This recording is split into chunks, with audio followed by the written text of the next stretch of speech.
Tem uma pergunta interessante aqui, que é a Priscila Gomes da Mota, de São Paulo, capital. Ela pergunta assim: Padre Fábio, qual é a função de um diretor espiritual? O diretor espiritual, dirigir é, de alguma maneira, dar os comandos, né? Aquele que dirige é o principal responsável por aqueles que são dirigidos.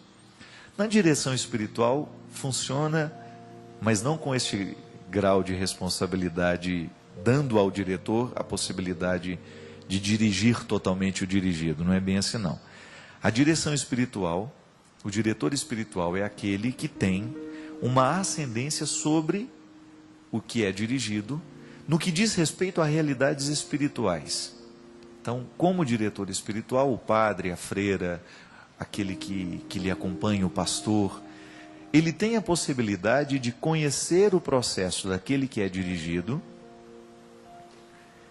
e atuar de maneira que aquela pessoa avance na sua experiência com Deus. A gente sabe que toda vez que a gente se dispõe a crescer, nós vamos ter que esbarrar nos nossos limites. Todos nós, se queremos crescer como pessoas, nós vamos esbarrar em alguns obstáculos que são naturais. Se você quer crescer como profissional, você vai esbarrar nos seus limites de inteligência, de aptidão.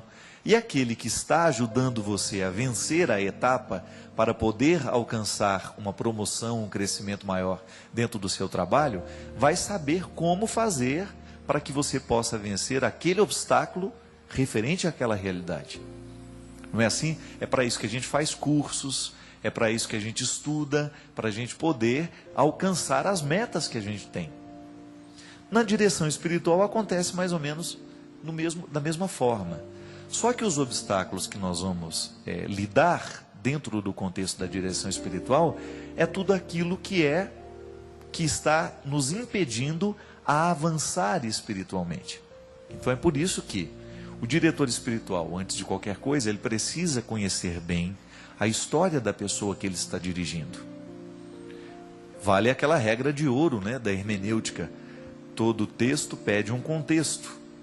Eu não posso analisar um problema de ordem espiritual se eu não conheço o contexto em que este problema está situado. É por isso que a direção espiritual requer conversa, partilha. E por isso que é bom você fazer a direção espiritual com alguém que lhe conheça, com alguém que olhe nos seus olhos de vez em quando, né? Muita gente fica querendo direção espiritual online, através do e-mail, é muito perigoso isso. Porque quando você me conta um problema que você tem, eu posso até ter indícios de como lhe ajudar. Mas muitas vezes um e-mail, uma carta, uma conversa assim, ela é muito pouco, oferece muito poucos elementos para a gente poder analisar o contexto maior. Então aqui, por exemplo, nós respondemos muitas perguntas, mas nós temos consciência que ao responder essas perguntas, essas dificuldades que as pessoas enfrentam, nós não conseguimos abarcar a totalidade da realidade da pessoa, né? Então a gente dá uma palavra, a gente joga uma luz sobre a situação que era daquela pessoa que nos escreveu o e-mail, de repente é a mesma de uma pessoa que nunca nos escreveu, mas que está assistindo o programa. Então esse modelo de direção espiritual que acontece aqui, não é o mesmo que vai acontecer no nosso dia a dia, porque no nosso dia a dia, a gente tem metas para alcançar do ponto de vista espiritual. E aquele que nos dirige, ele vai facilitar, através de conversas, através de momentos de orientação, para que a gente possa chegar a essas metas. Então, eu tenho lá os meus obstáculos na minha vida espiritual. Digamos que eu tenho uma dificuldade de me concentrar na minha oração, ou eu tenho dificuldade de lidar com Deus no momento das minhas dificuldades. Então, este é um aspecto importantíssimo para ser trabalhado numa direção espiritual. O diretor espiritual vai me ajudar a vencer esses obstáculos, através de conversas. Ele vai orientar um pouco o meu jeito de rezar, conhecer o meu jeito de rezar, e comigo construir cada vez mais a minha identidade cristã. Isso hoje é muito difícil acontecer, minha gente. A direção espiritual, ela não tem acontecido na vida da igreja como poderia acontecer, primeiro por causa da falta de tempo. É um padre só para acompanhar uma comunidade inteira. Às vezes é uma religiosa para acompanhar um grupo imenso de pessoas. Então, o que a gente vai fazendo? Já que eu não tenho a oportunidade de ter esse diretor espiritual presencial, de ter com ele um encontro regular, a gente vai se alimentando de tudo aquilo que a igreja nos oferece. Aí a gente volta ao início do programa. A nossa participação na Eucaristia já pode ser um passo para essa direção espiritual. Como? Eu vou viver a liturgia diária, vou à missa assim que tenho oportunidade, e vou ouvir a pregação do Padre. E vou permitir que aquela palavra atinja a minha vida.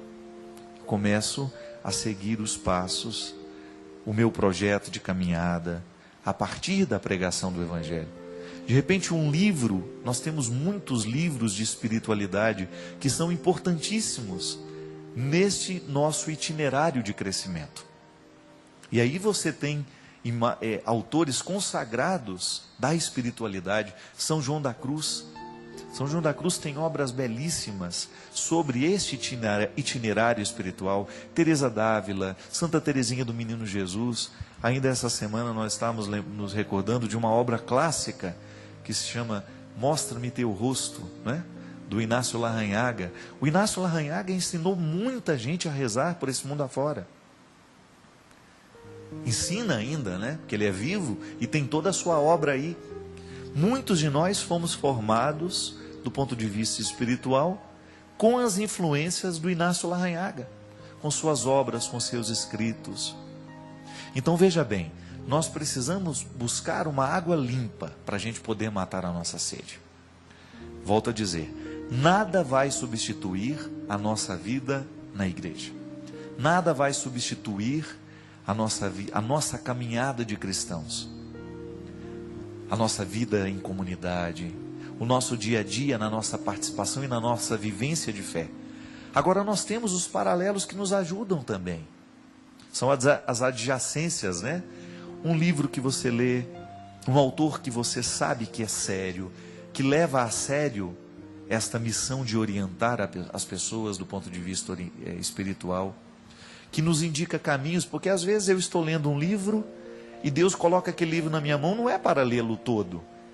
Eu preciso lê-lo todo para poder chegar àquela parte que Deus havia reservado para mim. Quantas vezes você tem essa sensação, né? Está lendo o livro e de repente aquela frase fica toda iluminada diante dos seus olhos e você tem aquela nítida sensação: eu precisava ler esta parte. E aí alguma coisa dentro de você fica mais leve. É como se você tivesse passado pela oportunidade de ser retirado daquele obstáculo que antes lhe prejudicava. Veja bem, a direção espiritual acontece assim. Assim, às vezes no programa, você está assistindo, você escuta uma frase que você tem a nítida sensação de que retirou o peso que antes pesava sobre você. Ou então você ganhou a chave para interpretar aquele problema que você tinha e não estava sabendo interpretar do jeito certo. Às vezes, ouvindo o que eu estava dizendo para uma outra pessoa, você descobre alguma coisa de muito importante que vai ajudar você numa decisão que você precisa tomar. Ou então alguma coisa que provoca em você uma alegria, uma vontade de viver, que você tem a nítida sensação de que foi voz de Deus na sua vida. Isso é direção espiritual. Quando nós vivemos esse itinerário para a gente poder chegar ao lugar que Deus preparou para nós. Muitas pessoas deixam de chegar lá, deixam de crescer do ponto de vista espiritual justamente porque não tem com quem partilhar. A partilha é muito importante, meu irmão. Nós precisamos muito desabafar. Todo mundo na vida tem a necessidade de desabafar. Chega um momento em que a gente não dá conta de ficar com tudo sozinho. A gente precisa de alguém que nos escute, ou às vezes a gente precisa de alguém que nos fale. E a direção espiritual nos dá essas duas oportunidades, de dizer e também de sermos ouvidos.